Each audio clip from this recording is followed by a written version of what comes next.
Ça, on peut suivre sur Zoom ou sur Facebook, c'est bien. Ouais, c'est surtout pour le mettre sur YouTube après. Ça facilite ta tâche. Quelle maîtrise des outils informatiques, incroyable. Hein. Ouais. Tu nous montres tes talents, là. Je suis impressionné. Hein. Bon, quelle fluidité dans le geste. Hein on va lire cette semaine deux parachiotes, Vayakel et Pécoudé. En vérité, depuis la parachat Yitro, on a reçu les 10 commandements. Mishpatim, ce sont les lois que Dieu a enseignées après avoir donné les 10 commandements à Moshe Rabbeinu en haut. Teruma, les lois du Beth Amikdash que Dieu lui a enseignées également par la suite, quand il était en haut. Tetzavé, on continue sur les lois du Beth Amikdash. Kitissa, il redescend, le veau d'or, il remonte, il redescend, il remonte, prendre les deuxièmes tables de la loi et il redescend. Vayakel, le lendemain de Yom Kippour, Moshe Rabbeinu les réunit et leur dit maintenant je vais commencer à vous expliquer tout ce que Dieu m'a dit. Donc, il leur fait une récap de tout ce que Dieu a dit, en particulier sur les lois du temple.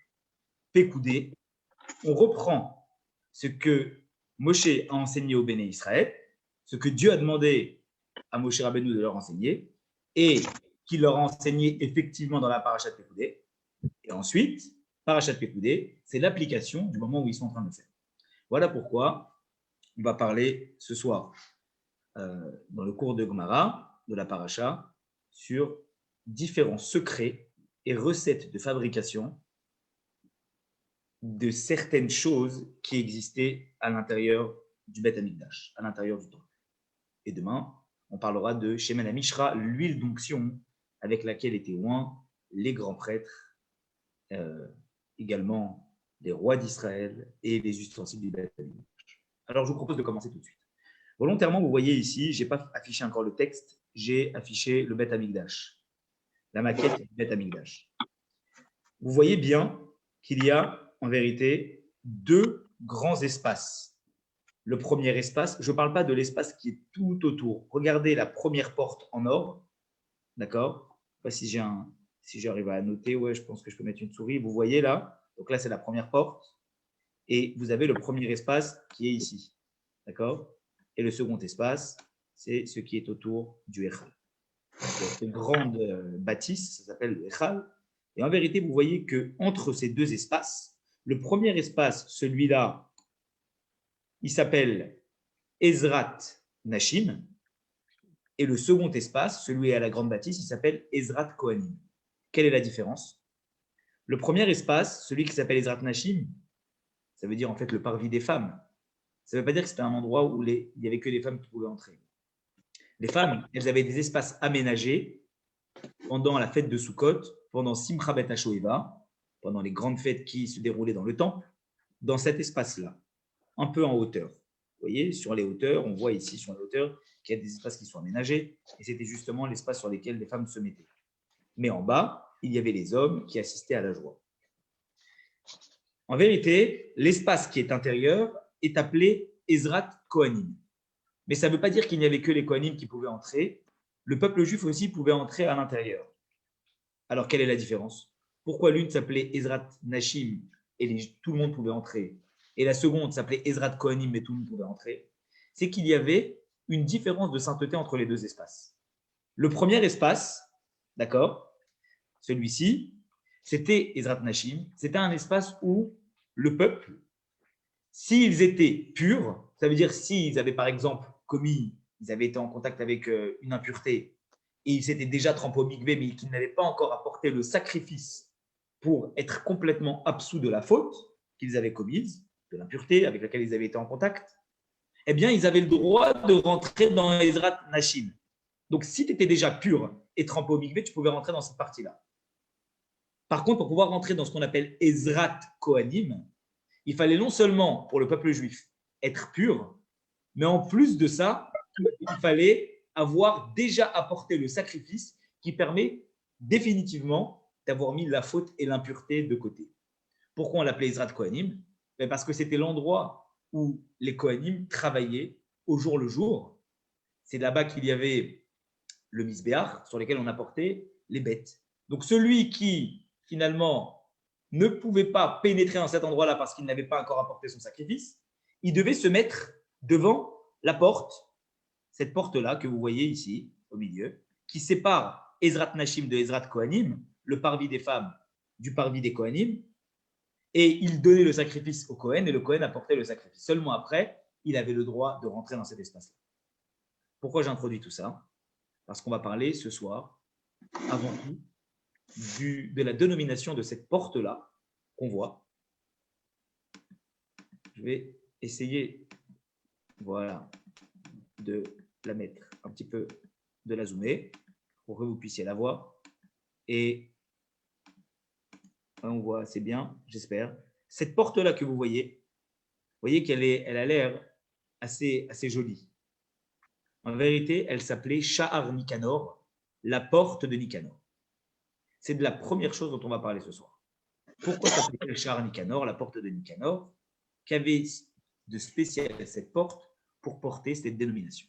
Alors maintenant, je rebascule sur la page de la Gemara et on va commencer. C'est quoi Sha'ar Nicanor? Je n'ai pas compris. La porte de Nicanor. Nicanor est un prénom et on va en parler tout de suite. On va justement expliquer pourquoi cette porte s'appelait Sha'ar Nicanor, la porte de Nicanor. La page de la Gemara, vous le voyez, on est donc dans Masechet Yoma, le Talmud, traité Yoma, et on commence tout de suite. Nicanor. Nicanor, c'est une personne, Naasu Nissim les Daltotav, il a mérité des miracles par rapport à ses portes. Tanoura Banan, les sages ont enseigné, nous sommes ligne 1. Ma Nissim chez Naasu les Daltotav, quel est ce miracle-là qu'a vécu cette personne qui s'appelait Nicanor avec ses portes, ces fameuses portes qui étaient dans le Beth Amikdash? Amrou, ils ont dit comme ça. Keshealach Nicanor, la vie d'Altot. Nicanor était un homme assez aisé qui voyageait énormément en mer et qui faisait du business, d'accord, à l'époque du deuxième Beth Amikdash. Et en vérité, il faut savoir que comme il faisait du business, eh bien, il voyageait très souvent en bateau et il se rendait très souvent à Alexandrie. Un jour, Nicanor a voulu faire un don au Beth Amikdash de quelque chose d'exceptionnel. Et les Chachamim lui ont dit, pourquoi n'offrirais-tu pas, d'accord, une chose qui va être décisive dans le temple? Il a dit, est-ce que je peux offrir des portes magnifiques? Il a dit oui, va chercher des portes.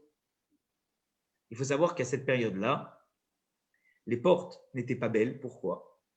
Parce qu'à l'époque du premier Beth Amikdash, ces fameuses portes, qui ne s'appelaient pas encore Sha'ar Nicanor, étaient en or, parce qu'ils avaient beaucoup de richesses. Quand le roi Salomon a construit le temple, il était très riche.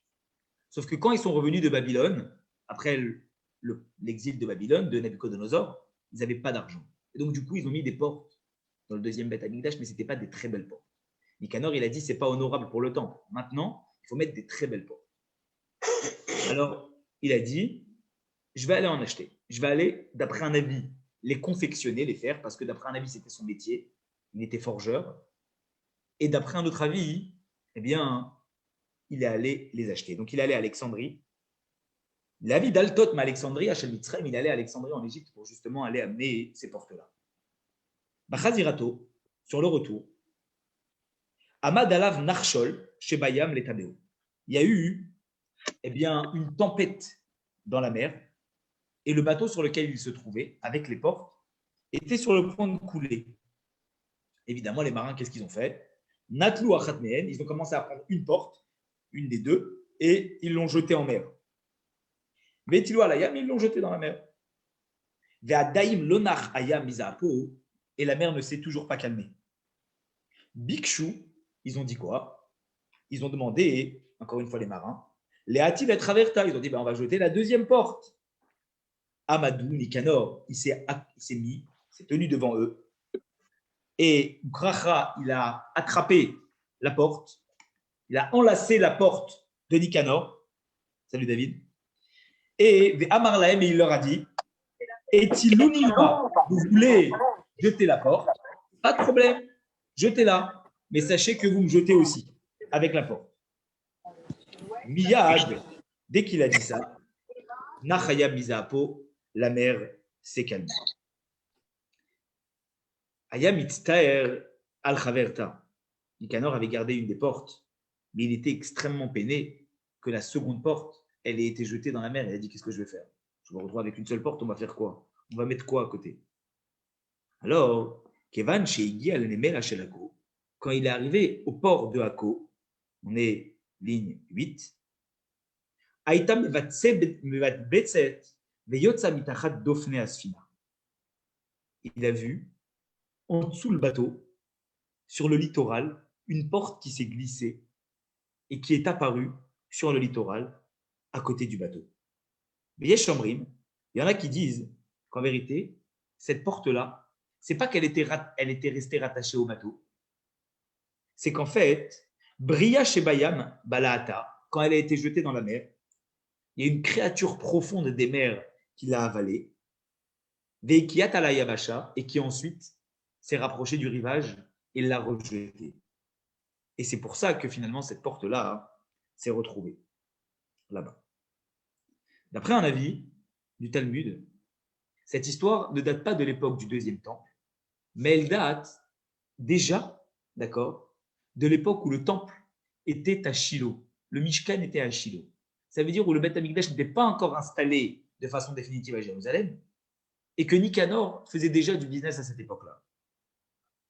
Et pourquoi certains sages s'imaginent que déjà avant que le premier temple soit constitué, cette histoire existait? Parce que Amar Shlomo, il est écrit dans Shir HaShirim, le Cantique des Cantiques, écrit par le roi Salomon, qui a lui-même construit le premier temple. Korot batenu arazim, raïtenu berutim. Les murs de notre maison sont en bois d'acacia. Vous vous souvenez, on en a parlé, Hatzechitim, les bois d'acacia, les poutres du Beth Amikdash. Raïtenu, nos portes, berotim. Alors il dit, ça veut dire quoi berotim? Altikre berotim, ne lis pas berotim. Et là, beriyatayam, lit qui provient d'une créature des mers. Autrement dit, d'accord, ces portes-là, qui existaient déjà depuis l'époque du tabernacle qui était à Shiloh, avant que le temple soit à Jérusalem et construit par Salomon, eh bien, elles avaient déjà été rejetées par ce monstre des mers qui les avait ensuite rejetées sur le littoral. Et c'est pour ça que le roi Salomon a dit dans Shir HaShirim que les portes de notre maison, elles viennent de Beriyatayam, elles viennent de la créature des mers. David, C'est pour cela, Kol Hasharim Shayub Amikdash, toutes les portes qu'il y avait dans le Beth Amikdash, Nishtanu, après un certain temps, comme on l'a dit, après un certain temps, toutes les portes qu'il y avait dans le temple, eh bien, Liot Shel Zahav, ils en ont fait des portes d'or.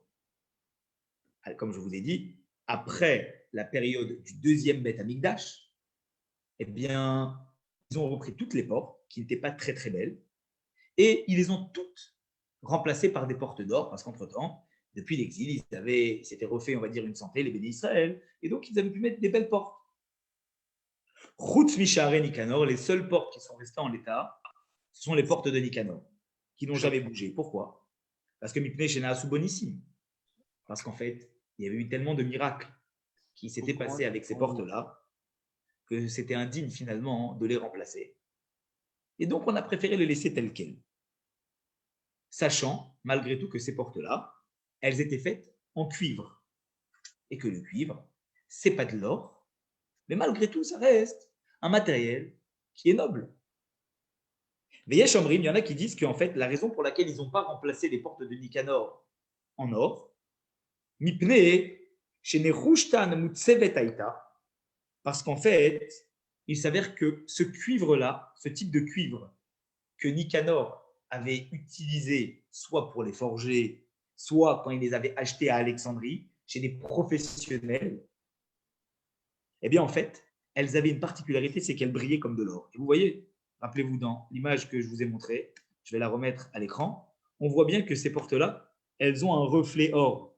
Vous voyez? Prenez la porte du Echal, la porte qui est au fond, dans la grande bâtisse. Vous voyez qu'elle est en or, elle est toute jaune. Pourtant, la porte de Nicanor, celle qui est en haut des escaliers, eh bien, on voit très bien que cette porte-là, elle est noire, mais elle a des reflets or. Parce qu'en fait, c'était du cuivre, mais qui avait des reflets or, comme si elle était recouverte, mais qu'elle n'était pas réellement recouverte. Elle avait juste des reflets. Rabbi Eliezer ben Yaakov, Rabbi Eliezer ben Yaakov, alors effectivement, il y en a qui disent que c'était une porte en cuivre qui était recouverte d'or, et c'est pour ça qu'on ne l'a pas remplacée. Et d'après un autre avis, c'était du cuivre qui avait une réelle apparence comme de l'or. Il y a un deuxième avis qui considère, je vais vous le faire apparaître à l'écran, que parce qu'on a retrouvé, les archéologues ont retrouvé, je ne sais pas si vous voyez ce que j'affiche à l'écran là, vous voyez ça, voilà, c'est quelque chose qui a été retrouvé dans les ruines du Beth Amikdash. Alors, c'était une écriture grecque qu'on a retrouvée, où c'était marqué dessus, ceci sont les portes de ici, on l'a retrouvé, excusez-moi, à côté du mont Scopus, à côté du Harat Sophim, en Israël. Ils ont retrouvé donc ça, ils ont fait analyser, et ils ont vu que finalement, c'était écrit dessus, ici sont les ossements de Nicanor, celui qui a confectionné, qui a créé les portes du temple. De là vient l'avis comme quoi qu'il ne les a pas juste achetées, il les a carrément lui-même forgé ces portes-là. Il y a un autre avis dans la Tosefta de Masechet Yoma qui dit qu'en fait, ces portes-là ne s'appelaient pas les portes de Nicanor parce qu'elles étaient, elles étaient achetées ou confectionnées par une personne qui s'appelait Nicanor. Il y a une autre personne dans l'histoire qui s'appelait Nicanor, c'était un général de Antiochus à l'époque de Hanouka, un général grec qui a fait du mal au peuple juif. Et il est écrit que quand les Hashmonaïm, Matatia, Yehuda, Maccabi et tous les Maccabim, ils ont gagné la guerre, et qu'ils sont arrivés dans le temple et que le temple était souillé, la première des choses qu'ils ont fait avant de purifier le temple, c'est qu'ils ont pris le corps du général Nicanor, ils l'ont pris et ils l'ont pendu devant justement cette porte-là. Pour dire, voilà, le temple est souillé, donc il est tout pas pur. Première des choses qu'on va faire, c'est qu'on va le mettre devant ces portes-là et on va le pendre. Et donc, du coup, c'est pour ça que ces portes-là se sont appelées à partir donc, de l'époque, comme on l'a dit, du deuxième temps, eh bien, les portes de Nicanor, en souvenir du fait que Nicanor, un général grec qui a voulu causer du mal, a été pendu à cet emplacement. Je vois qu'il y a deux questions. Si c'est des questions sur Nicanor, j'y réponds. D'accord. Alors, très très bien. Ça, c'était pour Nicanor. On va maintenant passer aux deux autres familles. Deux autres choses.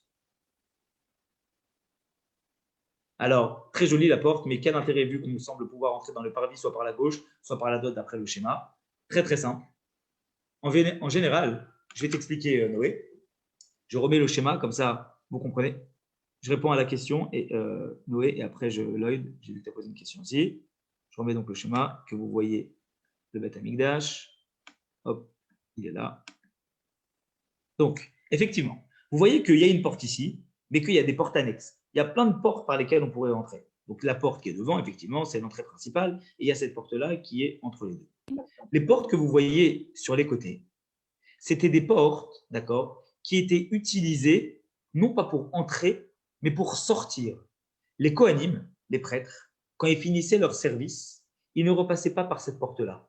Ils repassaient par les portes qui étaient annexes. De la même façon, lorsque les Kohanim voulaient rentrer dans le Beth Amikdash, d'accord, et qu'ils n'étaient pas encore trempés au mikvé, la pièce du mikvé, elle était située par une porte latérale. Le mikvé, il était, vous voyez, à gauche, là, de la porte de Nicanor, il était là. Et en vérité, il y avait un passage, il y avait des passages également annexes de chaque côté. Il faut savoir que pour pouvoir entrer, on passait par ces portes-là, et pour pouvoir sortir, on ne repassait pas par la porte d'entrée, on repassait par les portes qui étaient sur les côtés.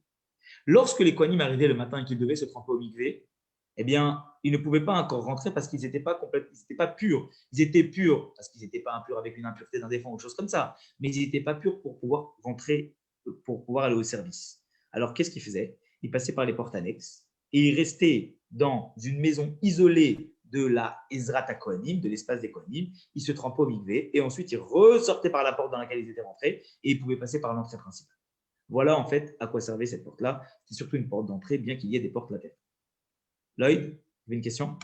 Petite question rapide, juste de méthodologie que je ne comprends pas trop. C'est dans la Gemara, du coup, là que tu nous lis, il y a plusieurs avis, du coup, qui sont écrits, mais il y a quand même l'histoire Nicanor, etc., qui est avec la bête, etc., marine, voilà.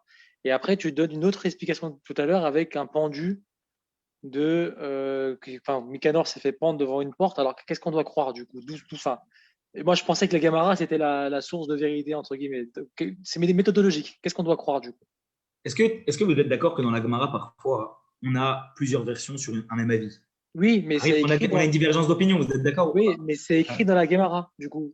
Rabbi Truc a dit ça, Rabbi Truc a dit ça, mais là, il n'y a pas écrit ce truc-là que tu as dit. Alors voilà. Alors, c'est pour ça que la Tosefta, ce sont des paroles citées par des sages de la Guémara en Mhm. dehors des discussions qu'ils ont eues à l'intérieur de la maison d'études.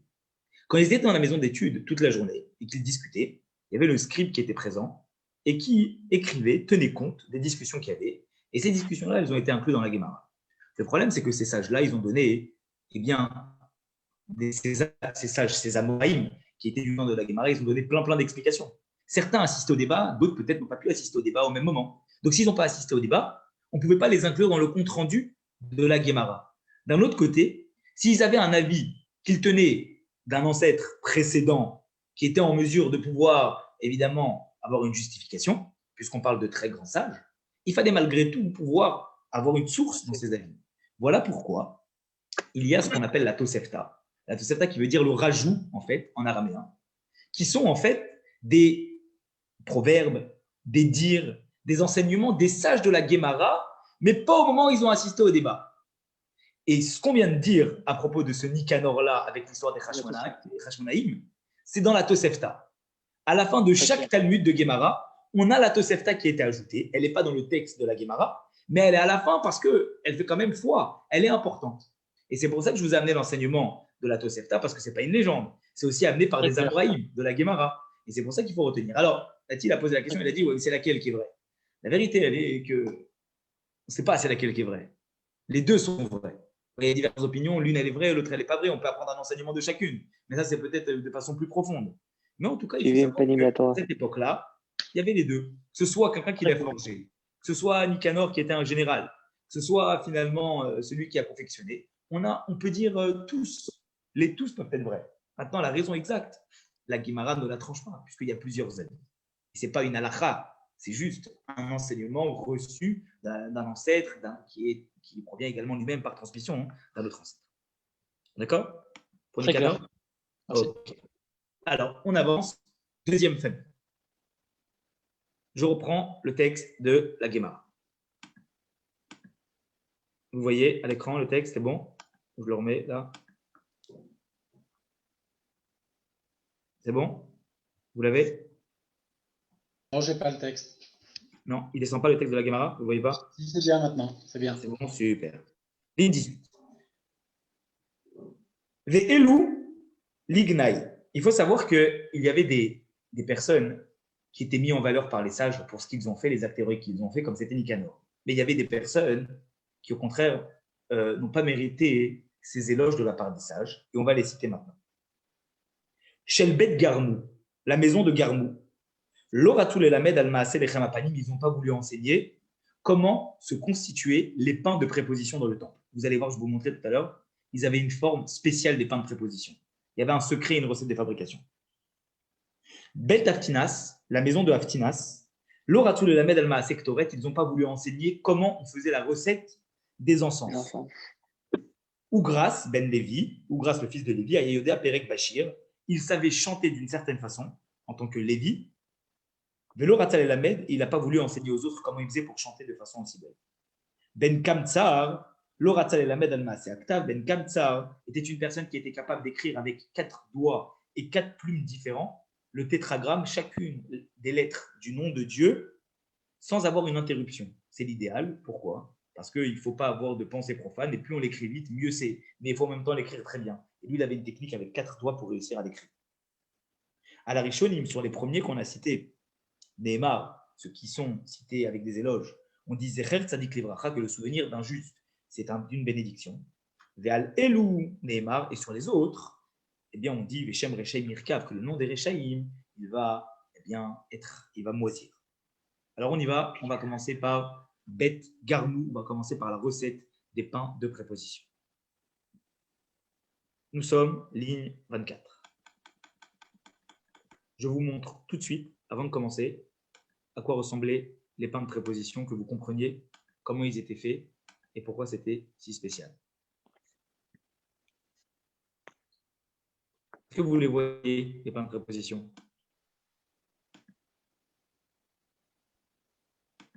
Je ne sais pas si vous les voyez. Vous les voyez là? Je les mets à l'écran. Ouais. Vous voyez la forme des pains? Ouais. Alors, ce n'est pas un moule que vous voyez. C'est le pain qui était formé comme ça. Avec, vous savez, les deux côtés qui remontaient vers le haut comme ça. c'était la forme des pains de préposition dans le Beth Amikdash. Et le shulchan, la table dans laquelle on les mettait, il y avait différents compartiments et on pouvait rentrer les pains de telle façon. Donc vous voyez bien que pour pouvoir faire en sorte de réussir à faire un pain comme ça, il fallait, sans moule, il fallait quelque chose de spécial. Comment faisait-il? Alors on va en parler tout de suite. Je reprends le texte de la Gemara. La Gemara dit, Tanou Rabbanan, on a enseigné. Bet Garmou Ayubekin Bemaaseh Lechamapanim. La famille de Garmou était des experts pour pouvoir faire les pains de préposition. Velo Ratou les Lamed, et ils n'ont pas voulu l'enseigner aux autres. C'était une famille de Kohanim qui savait faire cette forme-là et ils n'ont pas voulu l'enseigner aux autres. Shalro Khamim, les sages, ils ont envoyé Evevi ou Manim et Alexandrie à Shem Israël. Ils ont dit pas de problème, partez. Ils les ont envoyés, vous ne voulez pas apprendre aux autres, partez.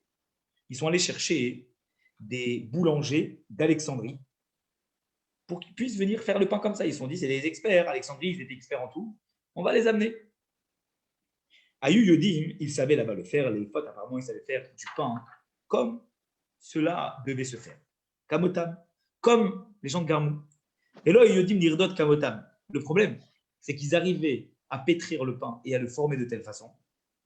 Mais quand ils le sortaient du four, le pain, il n'avait plus du tout la même forme. Alors à ce moment-là, ça se cassait. Ça ne tenait pas sur les côtés, ça se brisait. Chez Alalou, il faut savoir que ces Oumanim, ces boulangers d'Alexandrie, Massik Nibachout, ils ont dit pas de problème. Vous savez ce qu'on va faire? Puisqu'on n'arrive pas quand on le met dans le four, alors on va le faire cuire par l'extérieur du four. On va rapprocher ce pain-là des parois et il va chauffer par l'extérieur. Le problème, c'est quoi? C'est que, et à la loup, alors que les gens de Garmou, eux, qu'est-ce qu'ils faisaient? Mais si qu'ils bifnim, bifnim. Eux, ils arrivaient, eh bien, à le faire cuire à l'intérieur du four et ça tenait. À la loup, pitan bita péchette, les gens d'Alexandrie, lorsqu'ils faisaient leur pain, qu'est-ce qui se passait? Ligne 29, le pain, il moisissait. Pourquoi il moisissait? Parce qu'il y avait des parties qui étaient cuites, des parties qui n'étaient pas cuites, puisqu'il avait cuit par l'extérieur. Donc le pain, il n'avait pas réellement une vraie cuisson homogène. Et à la loup, par contre, les gens de Garmou, en pitamita péchette, leur pain ne se brisait jamais, il restait tel quel. C'était un grand problème, parce qu'on avait renvoyé les gens de Garmou, et les gens d'Alexandrie ne savaient pas faire le pain, les chamapanim comme eux. Quand les sages ont entendu que les boulangers d'Alexandrie n'y arrivaient pas, à Amou, ils ont dit Kol Mashebara Kadosh Baruch Hu Lirvo de Berro. Tout ce que Dieu a créé dans ce monde-là, il l'a créé pour son honneur. Chez Neymar, comme c'est marqué, Kol Anikra Bishmi, tout celui qui est appelé par mon nom, Lirvodi par mon honneur, Baratif, je l'ai créé. Tout est pour l'honneur de Dieu. Et ça veut donc dire que même ces compétences que possédaient les boulangers de la maison de Garmou, ils ont été créés aussi pour l'honneur de Dieu. Et alors à ce moment-là, ils ont dit, il y a deux façons de voir la chose. Soit c'est décret pour le nom de Dieu et on doit les contraindre à donner, mais eux, ils ne veulent pas. Soit on se dit que, tant pis, on les remet en place. Et l'essentiel, c'est qu'ils soient là et de faire la forme que Dieu a demandé. Parce que quand vous regardez à la Moshe Sinaï, d'où Moïse savait que c'était comme ça que ça devait se faire, parce que Dieu a dit que la forme des pains de proposition qui auraient dans le temple, comme on a vu dans les parachiotes, la paracha de cette semaine, eh bien, elle devait avoir cette forme-là. Donc il fallait, plutôt que de commencer à négocier avec des boulangers qui ne veulent pas donner le secret, pour que ça reste dans leur famille, eh bien, il valait mieux continuer à les garder eux et faire l'honneur de Dieu pour le respect de ces pains-là. Oui, mais le problème, c'est que... David, oui. C'est un peu le premier brevet qui a été déposé dans l'histoire des temps, non? Exactement. Ça fait partie d'un des premiers brevets. Et on va voir après le deuxième brevet de la famille Aftinas. On parle de brevet ce soir. C'est exactement ça. Mais en quoi c'est un mal? Je rejoins la question de Nati là. En quoi c'est un mal de vouloir garder la recette dans une famille? Parce que moi, je pensais au début que tu disais qu'ils voulaient que ça s'arrête, que la recette disparaisse. Mais qu'elle soit dans une famille de génération en génération, ça ne me choque pas plus que ça, moi. Ça leur coûtait trop cher. On va le voir tout de suite, dans la prochaine ligne. Ça leur coûtait trop cher, en fait, parce que la famille, comme ils avaient un brevet, automatiquement, ils devaient payer tout. Ils devaient les payer qu'eux. Ils se sont dit, on va trouver des boulangers à Alexandrie, on va les faire venir. Ça nous coûtera moins cher que des embauchés eux. Parce qu'ils s'étaient payés, malgré tout, pour leur savoir-faire. Donc, ils ont dit, on va changer. Ils ont changé, ils n'ont pas réussi. Donc, qu'est-ce qui s'est passé? Regarde, on va le voir tout de suite, dans le texte. Là. Shalchou lahem chamim velo baou. Qu'est-ce qui s'est passé? Les sages, ils ont dit revenez s'il vous plaît. Lobaou, ils ont dit on ne revient pas. C'est fini. Vous nous avez dégagé, tant pis pour vous. On travaille ailleurs. Kaflou lahem, les sages, ils ont dit on vous double. Je vous doublerai, Sraran, votre salaire. Il vous dira oui. Il vous dira Baou oui. ou Baou. Alors là, ils ont dit oui. Ils ont dit oui, ils sont revenus. Bechol yom ayu notlin shnei masar mané. Chaque jour, eh bien, ils prenaient ils prenaient 12 manées. Ve'ayom, à la base, c'était 12 manées par jour. D'accord? Et à partir de ce jour-là, ils ont pris le double, ils ont pris 24 manées. Hein? Non, je disais, ils n'ont aucun mérite, ces gens-là, puisque finalement, ils l'ont fait juste pour un but, pour l'oseille. Alors, c'est pour ça. Alors, on a dit, c'est pour ça, en fait, qu'à la base, on dit les gnailles. Tu te rappelles, le premier mot qu'on a dit, c'est on n'a pas fait d'éloge sur ces gens-là. Parce que c'est des gens qui, finalement, ils ont pris le brevet, ils ont dit, et maintenant, on ne paye plus, c'est comme ça. Mais en quoi ce pain, il était si important? Je ne comprends pas. Il y a plein de choses dans le Beth Amikdash. L'amour de Dieu. Exactement. En fait, le Beth Amikdash, chaque chose est extrêmement précise, avec un matériel précis, avec un savoir-faire précis, avec des choses qui sont extrêmement précises. La maison de Dieu, si tu vas construire le palais d'un roi et que le roi il te donne une charte avec des règles à respecter, si tu ne respectes pas ces règles-là, tu manques d'honneur au roi parce que le roi il a voulu faire ça. Alors, est-ce que le roi il a besoin de ça? Non. Mais toi, de toi-même, le fait que tu construises une demeure pour le roi, c'est légitime et c'est normal finalement que tu le fasses de la plus belle des manières. Donc, en fait, on s'affairait à faire la chose avec le plus beau des savoir-faire. Et il y avait des choses incroyables qui étaient faites, comme on lisait la paracha de Vayekel Pekoudé qu'on va lire ce Shabbat. On dit des choses incroyables, que les femmes, elles tissaient sur les bêtes elles-mêmes pour que le poil y reste frais, des choses incroyables. Mais il y avait vraiment des savoir-faire qui étaient nécessaires pour chaque chose. Et ce savoir-faire. Excuse-moi, donc juste là, le problème, c'est l'argent, en fait, c'est ça? C'est qu'ils faisaient ça pour l'argent? Pas du tout. Ils ne faisaient pas du tout ça. Non. Pourquoi ils voulaient garder ce savoir-faire? On va le voir maintenant. Maintenant, pourquoi ils ont demandé à ce qu'on les augmente? Mais parce qu'ils ont fait tourner un bruit dans la ville entière que Garmou, la maison de Garmou, c'était des gens qui étaient égoïstes. Ils ne pensaient qu'à eux. Ah, on est égoïste? Pas de problème. Donc, puisque vous avez voulu qu'on soit égoïste et que vous nous avez dégagé devant tout le monde, sans foi ni loi, alors si vous voulez qu'on revienne en poste, il n'y a aucun problème, on revient en poste. Mais cette fois, vous nous augmentez. Parce que ce n'est pas normal. Vous nous avez causé du tort, on s'est retrouvés sans travail. Les gens, ils nous ont tous jetés dehors. Mais ça me Les gens, paraît ils voyaient dans la légitime, rue, ils disaient Garmou, c'est des égoïstes. Eh ben, on en entend parler. Et c'est légitime. Quoi? C'est légitime. Bien sûr, c'est légitime. Ah, ok, d'accord. Bien sûr, c'est légitime. Et vous allez voir. Et vous allez voir pourquoi, au final, on a su que c'était légitime. On va le voir tout de suite. Ah, ok, d'accord. Il y a une fin. Rabbi Yehuda Omer, Rabbi Yehuda, il disait Bechol Yom, chaque jour, Esrim Ve'arba. En fait, il dit, c'est pas qu'ils sont passés de 12 à 24. Il dit, ils sont passés de 24 à 48 par jour. Amoul al-Khamim. Al-Khamim, au bout d'un moment, ils leur ont dit, bon, on a besoin de comprendre. Ligne 37. Ils leur ont dit, Maritem sur le Lamed, pourquoi vous ne voulez pas enseigner aux gens? C'est quoi le problème? On ne comprend pas. C'est quoi cette idée de ne pas vouloir enseigner aux gens? Votre secret? Amrou lahem, ils leur ont dit, Yodin aïou, shel betaba. On sait depuis le premier de nos ancêtres qui a constitué ce pain-là. Chez Baïdze, il a vu par Ruach Kodesh, par inspiration divine, que cette maison-là, Atil Icharev, elle sera amenée à être détruite. Que le temple sera amené à être détruit. Chez Maïl Mod Adam, chez Inomeugan. Peut-être que si on commence à dévoiler le savoir-faire, eh bien, il va commencer à se propager, à se connaître. Il va arriver aux oreilles de quelqu'un qui n'est pas bien intentionné.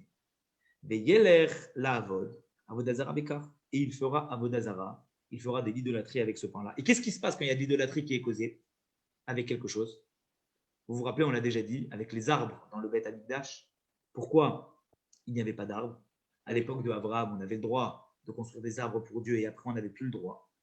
Parce que justement, comme les idolâtres, ils ont récupéré une action divine à des fins idolâtres, c'est devenu dégoûtant pour Dieu et ça a été complètement détourné. Donc ils ont dit, si le savoir-faire se connaît et que c'est utilisé pour l'idolâtrie, alors à ce moment-là, qu'est-ce qui se passera? On ne pourra plus faire les lechem apanim comme Dieu il a voulu, parce qu'il y a un idolâtre qui l'a pris. Donc on préfère garder ce savoir-faire uniquement dans notre famille, sachant qu'au moins, on pourra pour l'éternité garder ce savoir-faire. Et d'une certaine façon, grâce à eux, ce savoir-faire, il s'est complètement perdu, Au point que quand le troisième Beth Amikdash va venir, on pourra refaire les Lechem Apanim de cette façon-là, puisque jamais il a été utilisé pour la Avodah Zarah, puisque personne ne savait le faire comme eux savaient le faire. Ni les boulangers d'Alexandrie, ni aucun des boulangers. David, Oui.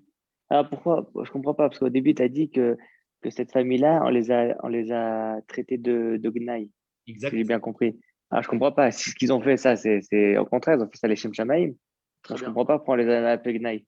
Chazak. Et c'est pour ça que dans la ligne qui est juste après, regarde ligne 41, c'est marqué Ve'al davarze maskiri notam. Et c'est justement pour ça qu'on a changé et qu'on a décidé de leur faire des éloges et non pas de les considérer de façon mauvaise. Mais Olam, justement, ce qui s'est dit après ça, et ce qu'on a retenu, c'est que mais Olam lonim tset pat et kia beyad benehem chez le Yomru, il est marqué que dans cette famille de Garmou, jamais on a vu dans leur maison des pains qui étaient aussi bien formés que ce qu'ils faisaient dans le Beth Amikdash. Pourquoi? Parce que chez l'Oyomon, pour ne pas que les créatures disent,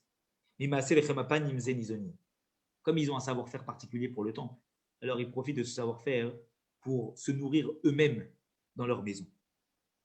Autrement dit, pour ne pas justement que les gens disent qu'ils utilisent ce savoir-faire à des fins personnelles, ils ont réservé le savoir-faire qu'ils avaient dans la boulangerie uniquement dans le temple, et eux à la maison, ils faisaient des pains qui n'avaient pas du tout une belle apparence. Justement, pour que les gens y voient la différence qu'il y a. Quand c'est pour Dieu, on fait de la plus belle des façons, et quand c'est pour nous, pour ne pas que les gens ils commencent à dire qu'on utilise ça pour nous ou à des fins personnelles, on préfère ne pas le faire. Les Kayem Hashem pour pouvoir accomplir vite, Hashem Israël, comme c'est marqué dans le Sefer Bamidbar, comme ça vous serez propre vis-à-vis de Dieu et vis-à-vis du peuple juif, pour ne pas que les gens disent des mauvaises choses. J'enchaîne sur Aftinas, la deuxième recette de fabrication. Din 45. Chez le Beit Aftinas, il s'est passé plus ou moins la même histoire. C'était une famille également de Kohanim. L'oratul et la Lamed Alma Aktoret, ils n'ont pas voulu dire comment ils faisaient les Ketoret, les encens. Vous savez, les encens dans le Beit Amikdash, il y avait 11 espèces qui étaient mélangées les unes avec les autres. Et ça faisait un parfum qui était apporté sur le Mizbeach à Ketoret. Et le jour de Yom Kippour, etc., on l'apportait à l'intérieur du Saint-Esprit. Bon, excuse-moi, David, on ne voit pas. Vous ne voyez pas le texte? Non, on voit. Ah, d'accord. Ligne 45. Alors, en vérité, la question est de savoir, puisque c'est marqué clairement dans les versets, c'est quoi la recette? Qu'est-ce qu'il y a de si spécial qu'avait comme savoir-faire la maison d'Aftinas pour ne pas le révéler aux autres? Tanou Rabbanan, on a enseigné en fait que ce qu'ils avaient de particulier, on va le dire tout de suite, c'est quoi? Bet Aftinas ayubekin bemaase aktoret, eux savaient faire les ketoret, mais leur atout les lamed, et ils n'ont pas voulu l'enseigner aux autres. On a envoyé les sages, ils n'étaient pas d'accord, un peu comme pour ce Garmou, et ils ont envoyé chercher des parfumeurs d'Alexandrie. Les Fatem, eux, ils savaient faire des parfums, Kamotam, comme eux. Mais là, ils ont réussi à faire la recette, mais c'était quoi le problème? C'est qu'il manquait Ma'ale Hashan Kol Shehu, comme c'est marqué dans les Ketoret, il manquait une infime quantité d'une espèce qu'on ajoutait, qui faisait en sorte que quand on allumait le feu sur les encens, eh bien, le parfum montait en ligne droite. Il y avait comme une réaction chimique qui se produisait, et les encens, elles montaient d'un coup vers le haut. Donc, en fait, ils arrivaient à faire la recette, mais eux, quand ils allumaient, ça partait dans tous les sens. Il n'y avait pas, effectivement, ce sujet de montée. Et justement, comment ça se passait dans le Beth Amikdash? On allumait les ktorettes, en particulier comme c'est marqué dans le Saint des Saints. Quand le Kohen Gadol, il arrivait et qu'il mettait la pelle avec les kétorettes, comme on le voit à Yom Kippour, quand on parle longuement pendant cette fameuse pause qui est celle où on prend l'occasion d'expliquer les choses du Beth Amikdash. Alors, ça, les encens s'y montaient et après le nuage de fumée se propageait vers le haut.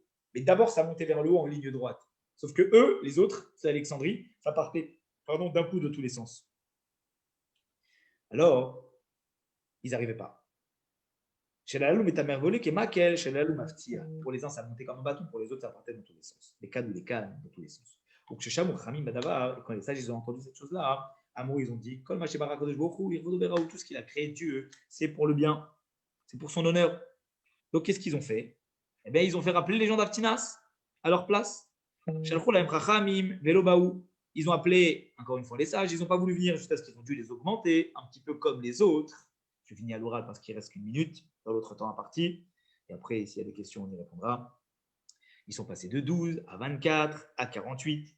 Et quand on leur dit pourquoi vous ne voulez pas faire ça, ils ont dit parce qu'on a le secret de notre papa, que le temple sera amené un jour à être détruit.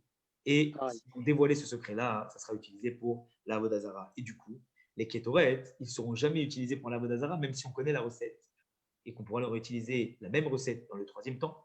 Parce que justement, il manque cette chose-là qui leur permettait de monter droit. Et après, évidemment, ils ont changé le manque d'éloge qu'ils leur faisaient, ils l'ont transformé justement en éloge, en disant que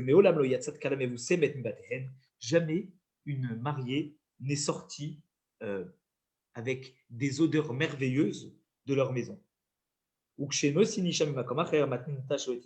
Quand il se mariait avec une jeune fille qui venait d'une autre maison, pas de la maison d'Aftinas, il lui posait comme condition que si elle se parfume très très peu et pas beaucoup. Pourquoi? Pour ne pas que les gens disent que justement, ils se parfument parce qu'ils ont une maîtrise pour le parfum et ils utilisent leur compétence qui est au service du temps pour leurs besoins personnels. Et justement, c'est de là qu'on déduit que Veitem Nikim Hashem Israël, qu'ils accomplissaient justement cette promesse-là de pouvoir toujours être droit devant Akadosh Baruch Hu. Voilà pour les familles. Alors, la Sougia continue, mais s'il y a des questions, je suis à votre disposition. Bon, on est bouche bée. C'est incroyable. C'est incroyable ce qui se passe. Et la suite, en vérité, c'est qu'il y a beaucoup de sages qui ont insisté pour pouvoir justement connaître la recette. Et ils n'ont jamais voulu donner la recette. Jusqu'à ce qu'un jour, il est écrit que Rabbi Yochanan ben Nouri, il a rencontré, vite rapidement à l'oral, il a rencontré une personne âgée qui avait dans sa main une recette de parfum. Il lui a dit, c'est quoi? Il lui a dit, c'est la recette. Je suis de la maison d'Aftinas, c'est la recette. Il lui a dit, donne-la moi. Il lui dit, je vais te dire quelque chose. La vérité, elle est comme ça. Et que Kolzman Beitaba Yukamim du temps de mon père, jamais on a donné cette recette aux gens. Il lui a dit maintenant que ça n'existe plus à Réoulecha, je te la donne, et Isaerba, et fais attention à ça. Donc chez Bat, il est sorti de Vara, il était Rabbi Akiva, Amarli, Meata, sur le Saper, et justement, quand Rabbi Akiva, il a vu la recette, c'est là qu'il a compris, en vérité, qu'il y avait un ingrédient particulier qui permettait de faire une réaction chimique et de monter. Parce que jusque-là, comme il ne parlait pas, on ne savait pas c'était quoi le secret. On ne sait toujours pas c'est quoi qui permet de faire monter. Mais ce qu'on a compris grâce à Rabbi Akiva qui a eu la recette entre les mains, c'est qu'en fait, c'était une réaction chimique qui se produisait grâce à un autre ingrédient et qui permettait de faire monter la chose. Comme ça, ce n'était pas juste une façon de faire avec les mains, c'était un autre ingrédient qu'ils ajoutaient. Rabbi Akiva, il a pris cette Megillah, il a pris cette recette et il l'a brûlée. Mais Rabbi Akiva, il a, entre guillemets, permis à cette famille-là d'être réintégrée comme une famille noble dans le peuple juif. Parce que d'un coup, on a compris que tout ce qu'ils faisaient, c'était pour le bien. Donc, jusqu'à Rabbi Akiva, ils étaient mis de côté. Et c'est à partir de Rabbi Akiva, réellement, que cette famille-là, elle a repris de l'estime en tant que famille noble, à tel point qu'on a nommé une pièce du Beth Amikdash qui s'appelait l'Ishkat Bet Aftinas, la pièce de la maison d'Aftinas, puisque c'était une pièce, justement, où on entreposait tous les parfums à partir de ce jour. Et ces familles ont disparu? Quoi? Ces familles ont disparu, du coup? Cette famille, elle a disparu. C'était une famille d'économes comme Garmou, comme Aftinas, des familles qui ont Mais disparu. comment est-ce que tu as dit pour la Vodazara et du coup que ce sera présent au troisième temple? Comment au troisième temple la recette reviendra? Ce sera par Ruach Kodesh ou c'est quoi le principe? On va dire que peut-être que Mashiach, il viendra. Avec la recette. C'est-à-dire de savoir comment on aura la recette. Mashiach, il nous dévoilera certainement la recette. Ou peut-être que cette recette-là, elle a été cachée quelque part. Mashiach, il nous dira où est-ce qu'elle est cachée, la recette. Dans la famille d'Aftinas. Peut-être qu'il y a des Kohanim aujourd'hui. C'est pour ça que je demandais si la famille existe encore, tu vois. Oui, peut-être qu'il y a des gens de la famille d'Aftinas aujourd'hui qui ont un groupe privé de génération en génération. On va faire une série Netflix. C'est une confrérie, la confrérie d'Aftinas, c'est la confrérie voilà, c'est ça. qui garde les recettes et qui nous les dévoile. Mais bon, si je veux qu'on puisse retrouver Mashiach très rapidement, comme ça on va pouvoir vous attacher à refaire toutes ces recettes. Voilà les amis, je vous souhaite une très très bonne soirée. Ceux qui veulent demain, on parlera de l'huile d'onction, l'huile avec laquelle on faisait l'onction des grands prêtres et des rois. Sinon, je vous souhaite une très bonne soirée à tous. Des bonnes nouvelles. Bonne soirée à David. tous, merci. Razak, Ouais. Razak, Razak. Razak à tout le monde. Razak David, Shabbat Tov. Shabbat.